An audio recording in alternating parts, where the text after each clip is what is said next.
We're coming to you again from the Indie Mega booth at GDC 2018, where I got the opportunity to play Black Future 88. It's a super intense platformer in which you have to climb to the top of a tower to kill its insane owner.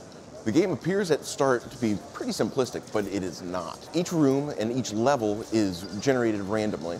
Now, this is a super intense roguelike platformer in which you only have one life to live and 18 minutes in which to beat the game before your character's heart explodes. So you better get moving.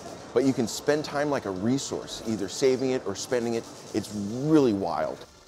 Incredibly important to make sure you collect all of the money that you can, because if you don't, the tower will collect it itself and use those resources to improve its defenses, either setting better traps or unleashing stronger enemies. Whoa, Nelly!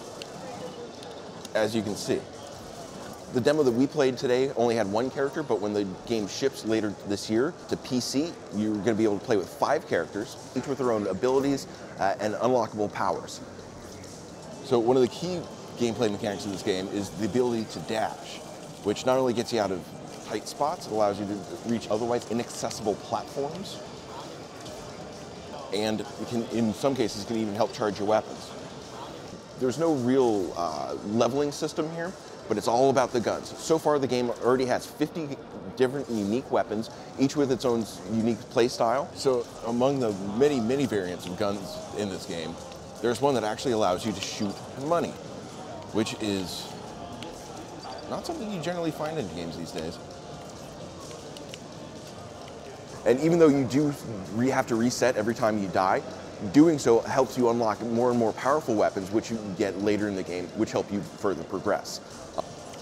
And it's not just the weapons that are incredibly nuanced. There are tons of secrets to find. Secret rooms, secret power-ups, buffs. It's an incredibly nuanced game, which I did not expect it to be. There's also an addiction aspect to the game, in which you can collect buffs, but if you collect too many buffs, you get addicted. That slows you down and costs you more time. It's wild. It's incredibly intense, especially given the fact that you only have one life in which to beat the entire thing. It's a 16-bit style game with very strong cyberpunk aspects to it. If you could play the Running Man movie on the Super Nintendo, this is what it would be like.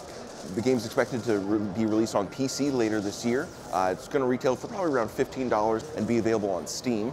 I really enjoyed this game, even though I just god-awfully terrible at it. I really can't wait for this game to come out because I'm going to be spending a lot of quarters on it. That does it for us at the Indie Mega booth. Be sure to stay tuned all week to Engadget.com for complete coverage of GDC 2018. Thanks, everybody.